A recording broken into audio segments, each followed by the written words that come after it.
ये सपना अधूरा ही रह जाएगा। हमारे जैसे लोग, अगर मैं, जब तक मेरे बदन में एक बिंदु भी खून रहेगा ना, कोई माई का लाल इसको पश्चिम बांग्लादेश नहीं बना सकता। जो मारामारी गुंडागर्दी जिन लोग करते हैं उनको लेके आने में भी समय जाएगा। तो बीजेपी को हटाओ, ये फैसिस्ट पार्टी, हम लोग सब अछूत हैं, ये सब भगवान के लोग। बंगाल में कोई फेस की बात करते हैं जिनके ऊपर अब मुझे देख के क्या लगता है, हो सकता हूँ, तो मुझ पे भरोसा कीजिए। वो रास्ते में उतर चुकी है। इस मुद्दों को पश्चिम बंगाल में SIR का जो प्रोसेस चल रहा है, इसको आप किस तरह से देखते हैं और क्या कहना चाहेंगे? पहले बताइए कि इसके खिलाफ ये जो हमारे जो सरकार चला रहे हैं उनको तकलीफ क्या है? पहले तो तकलीफ होगी ना, किस लिए तकलीफ है? ये तो एक हर स्टेट में this is a natural course के इतने सालों के बाद एक बार गणना होगी, यही ना? ये प्रॉब्लम क्या है?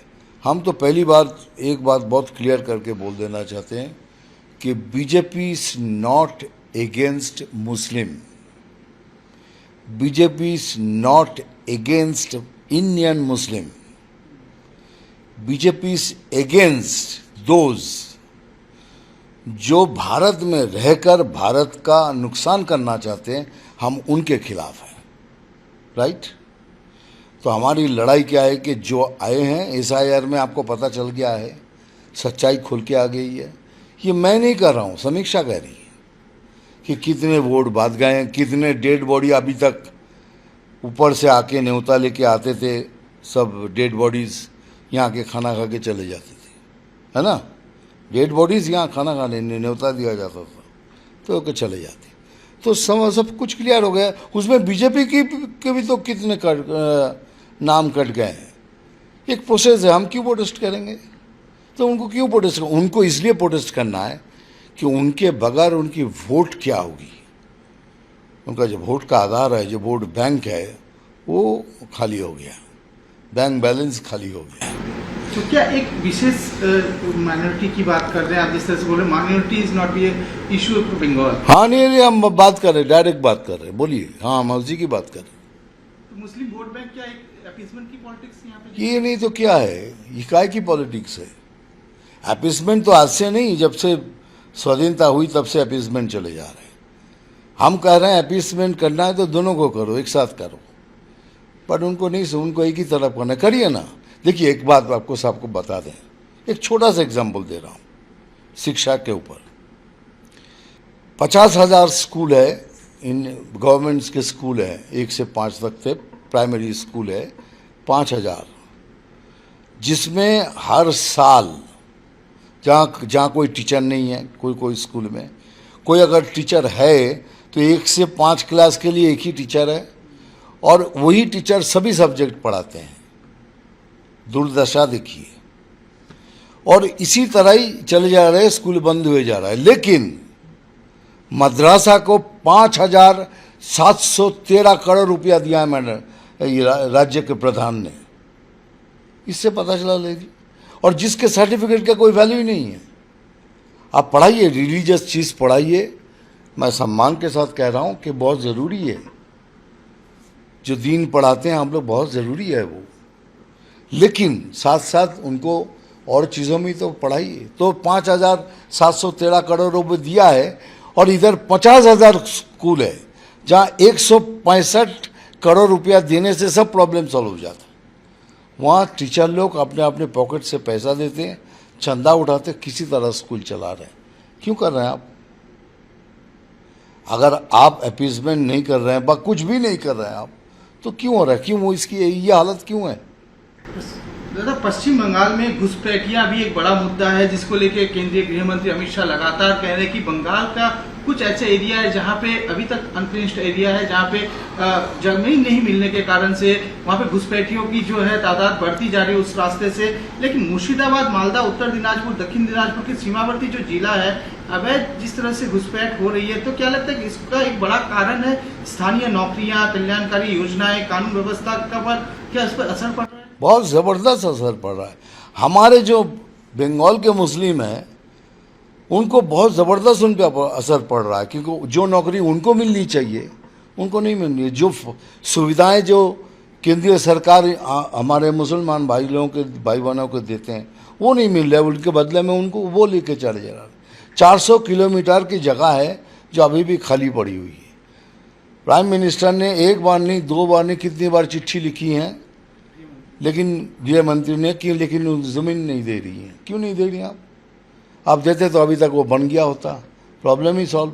क्यों नहीं दे रही? कि उनको चाहती हैं कि ये आए हमारे यहाँ वैसे, और मुझे वोट देते रहे ऐसे ही उसी तरह, और मैं बनते रहूँ, उसके बाद पश्चिम बांग्लादेश बना के मैं कुछ बन जाऊँ। लेकिन एक बात सुन के रखिए, ये सपना अधूरा ही रह जाएगा। हमारे जैसे लोग, जब तक मेरे बदन में एक बिंदु भी खून रहेगा ना, कोई माई का लाल इसको पश्चिम बांग्लादेश नहीं बना सकता। लगातार जिस तरह से घोटाले की बात कर रहे, महिला सुरक्षा की बात करें, बेरोजगारी की बात करें, 26,000 नौकरी चली गई है, क्या लगता है कि इस बार जो आप लोग का संकल्प पत्र होगा, जिस तरह से अभी गृह मंत्री अमित शाह जी ने भी कहा था सबसे पहला प्रायोरिटी उनका 45 दिन के अंदर बॉर्डर को फिनिश करना है, तो क्या लगता है कि इन मुद्दों को लेकर क्या आप लोग संकल्प पत्र में भी आप जनता के बीच जाएंगे वोट के लिए? देखिए, ये तो हमारे एक है, ये सोनार बंगला बनाने के लिए हमको पूरा झाड़ पीट के सब साफ कर देना है। ये एक है, ये मुद्दा तो है, ये मुद्दा तो रहेगा। लेकिन इतनी गंदगी फैल चुकी है इस बंगाल के अंदर, झाड़ू लेके सबको साफ करना पड़ेगा, तब एक नया बंगाल देखने की उम्मीद रहेगी हमारे में।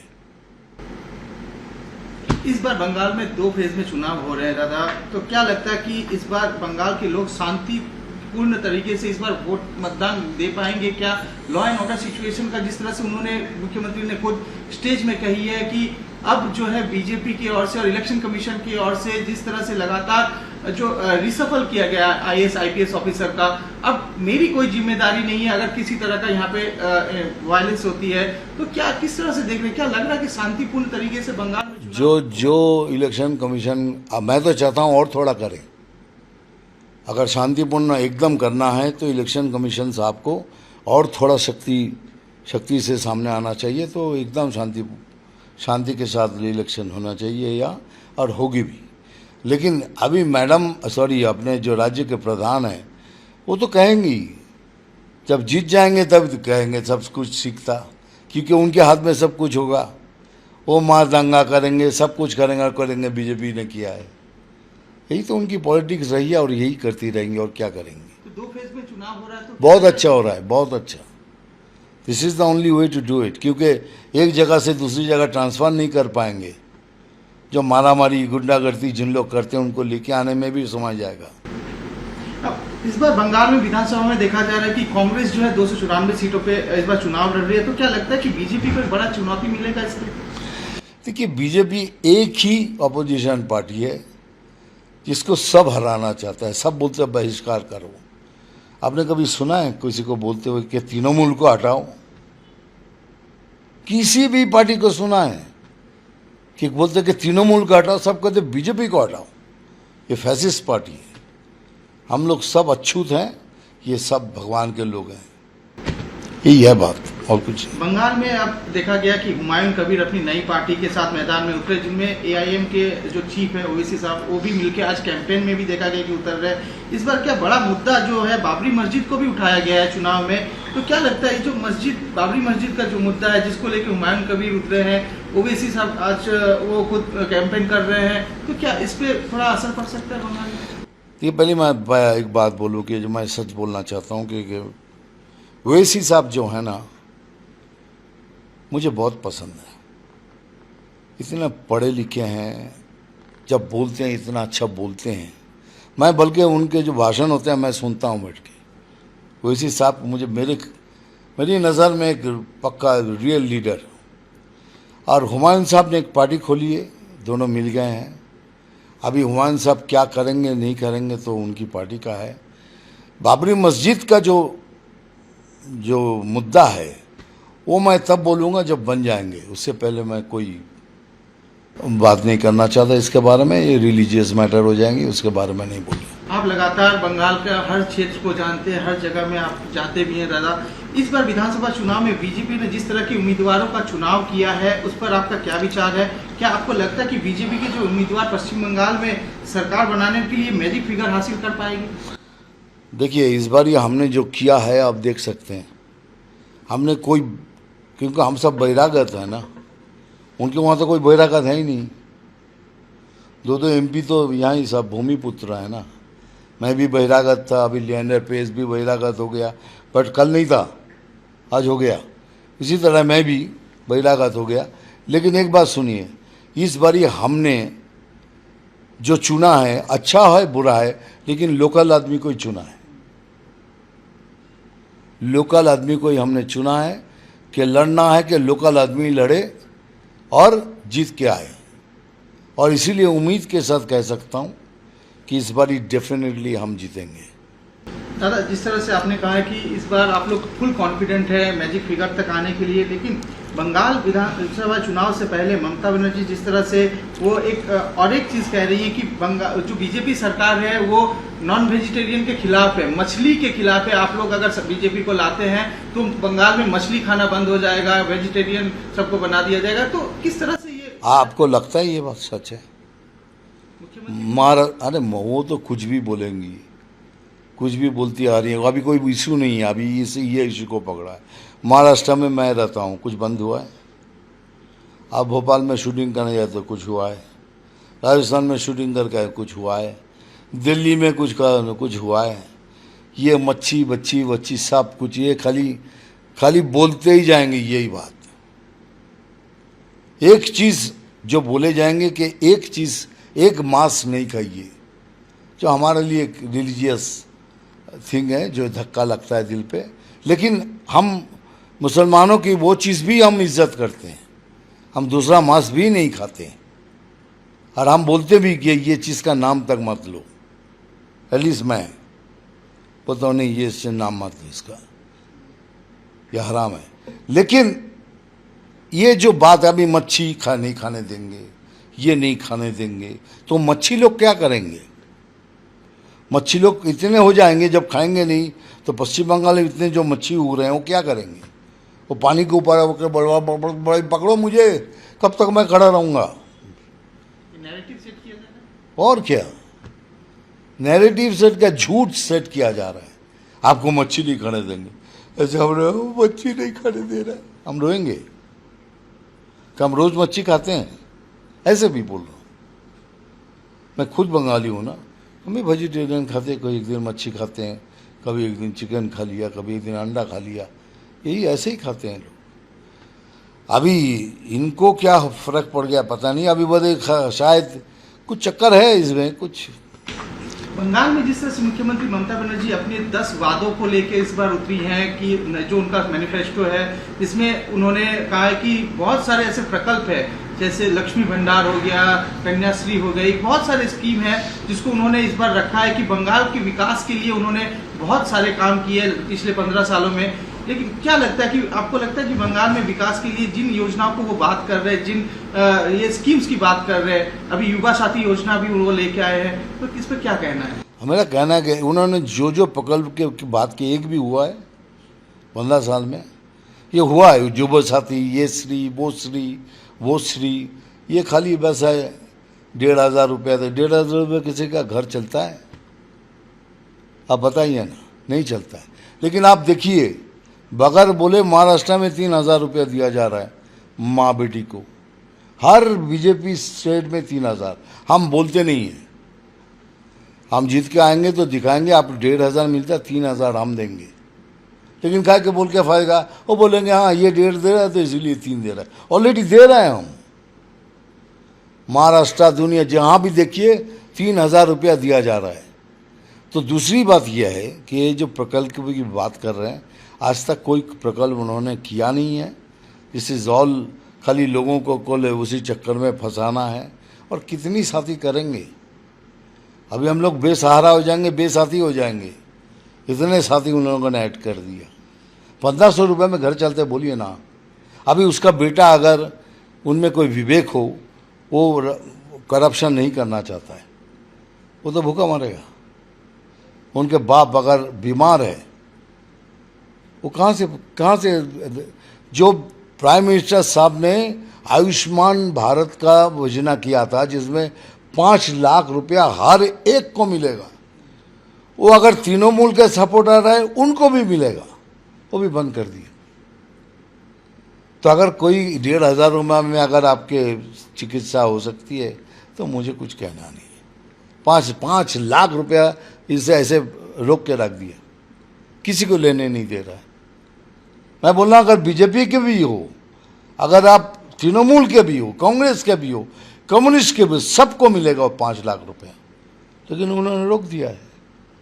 तो वो क्या प्रकल्प की बात कर रही हैं कि मैं ये कर दूंगी, ये कर दूंगी।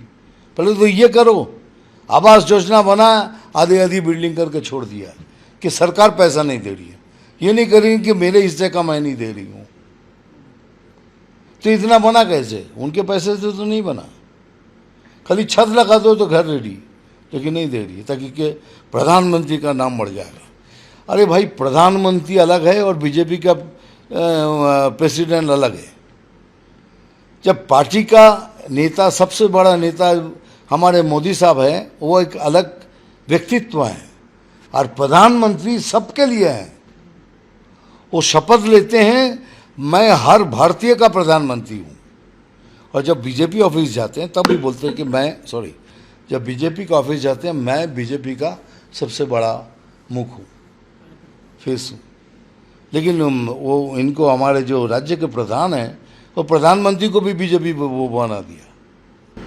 दादा, बंगाल में जिस तरह से मुख्यमंत्री ममता बनर्जी कहती है कि मैं वो फेस हूँ, मैं वो चेहरा हूँ, मुझे आप 294 सीट पे देख के आप मुझे देख के वोट दीजिए, मेरे कैंडिडेट को नहीं। क्या लगता है कि बीजेपी को भी एक चेहरा की जरूरत है जिसको लेके इंसान जिस पे भरोसा करे, जिनके साथ उनको देख के ये लगे कि हाँ ये हमारे फेस हो सकते हैं, इनको हम चुनाव में जिताना और इनको वोट देना और बीजेपी को सरकार में लाना। देखिए, क्या लगता है फेस की जरूरत कहीं ना कहीं? देखिए, मैं एकदम क्लियर कट बात करता हूँ। बीजेपी का एक ही फेस है, दैट इज नरेंद्र जी, मोदी जी, ठीक है। हमारा एक कमल, हमारा एक ही है। उसके अलावा अगर बंगाल में कोई फेस की बात करते हैं जिनके ऊपर हम, मुझे देख के क्या लगता है, हो सकता हूँ, तो मुझ पे भरोसा कीजिए। 294 सीट्स में आपको अगर भरोसा मेरे पे है तो देख के वोट कीजिए। लेकिन हमारे पार्टी में ऐसा नहीं होता है। हमारे पार्टी में पहले आप जीत के आओ, उसके बाद हम डिसाइड करेंगे कौन होंगे। इसलिए हम कोई फेस को अनाउंस नहीं करते हैं, किसी को नहीं बोलते कि ये बनेगा, ये बनेगा, ये बनेगा, कुछ नहीं। लेकिन इसके अलावा अगर आप ये सवाल पे पर जोर दे रहे हैं तो मैं कह रहा हूँ, चलिए, राज्य के जो प्रधान है उसके सामने मैं खड़ा हूँ, बोलिए। इस बार आपके विरोधी दल नेता को देखा गया कि बड़ी चुनौती, नंदीग्राम से चुनाव लड़ रहे हैं, भवानीपुर से चुनाव लड़ रहे हैं, एक बड़ी चुनौती मुख्यमंत्री के सामने है। तो क्या लग रहा है कहीं ना कहीं कि टीएमसी के लिए एक बड़ा फीडबैक रहेगा इसमें? देखिए, अभी मजा तो वही आएगा ना, लड़ रहा है ना, शुभेंदु साहब लड़ रहा है ना, दोनों जगह से ही लड़ रहे हैं, और उन्होंने पहले से ही नाम बोल दिया कि मैं दोनों जगह से लड़ रहा हूँ। लेकिन राज्य के प्रधान ने वो नहीं किया। क्यों? आपको उनको भी दोनों जगह से लड़ना चाहिए था ना। तो कॉन्फिडेंस किस में ज़्यादा है? शुभेंदु अधिकारी में। शुभेंदु जी की कॉन्फिडेंस ज़्यादा है, इसीलिए दोनों जगह पहले अनाउंस कर दिए कि अगर यहाँ करेगा तो यहाँ नहीं करे तो। लेकिन आपने क्या किया, एक ही जगह सेफ सीट में जाके बैठ गए हैं। लेकिन आप देखिए अभी वो सीट भी आपके लिए सेफ है कि नहीं। तो SIR ने सब तो उड़ा दिया काफ़ी। SIR आप लोग को बेनिफिट कर रहा है बीजेपी? देखिए, दोनों के ही नुकसान हुआ है, दोनों के ही नुकसान हुए हैं। ये बीजेपी की तो बहुत सीटें कट गए हैं, लेकिन हम नहीं हुआ नहीं हुआ। लेकिन इस बारी आपको मैं चैलेंज के साथ करता हूँ, कुंभ मेला के बाद सनातनी जाग उठा है। जैसे मैं कहता हूँ, गर्व से कहो हम सनातनी हैं, हम सनातन के हैं। सनातनी जाग उठाए, अगर इसी तरह जाग के वोट कर दें तो गेम हो जाएगा। दादा, लास्ट सवाल है। एक बड़ा सवाल किया गया था, प्रधानमंत्री नरेंद्र मोदी, गृह मंत्री डेमोग्राफिक चेंज की बात की थी। बंगाल में अगर इस बार परिवर्तन नहीं होता तो बहुत बड़ा भारत की सुरक्षा व्यवस्था पे बहुत बड़ा। तो मैंने क्या कहा वो देखिए, 400 किलोमीटर अगर बंद नहीं किया तो वो सबको लेके आएंगे और वो ट्राई करेंगे, या पीछे पीछे प्लानिंग भी चल रही है कि इसको पश्चिम बांग्लादेश बना दिया जाए, लेकिन होगा नहीं। हम जैसे कुछ लोग हैं आखिरी खून तक लड़ेंगे, कोई माई के लाल में दम नहीं होगा ये करना। क्या कहना चाहेंगे बंगाल के सारे वोटर्स को, जनता? मैं ये कह रहा हूँ इस बारी परिवर्तन होना चाहिए, और अगर नहीं हुआ आप भी जाएंगे, मैं भी जाऊंगा। ये राज्य वो नहीं रहेगा, ये कुछ और बन जाएगा। फैसला आपके हाथ में है। चुनाव प्रचार में अब मिथुन दा को एकदम जोर शोर से देखा जाए। एकदम, तो इसीलिए तो बैठा हूँ। खाली अनाउंस खत्म हो जाएगा, नाम ढीरो, और मैं चालू हो जाऊँगा। थैंक यू दादा। और मैं तो अभी से नहीं, 3 महीना 4 महीने पहले से तो कर रहा हूँ। আমাদের ভিডিও ভালো লাগলে লাইক এবং শেয়ার করুন। কমেন্ট সেকশনে গিয়ে জানান আপনাদের মতামত। আরও ভিডিও পেতে আমাদের চ্যানেল সাবস্ক্রাইব করুন এবং প্রতি মুহূর্তে খবরের আপডেট পেতে প্রেস করুন বেল আইকন।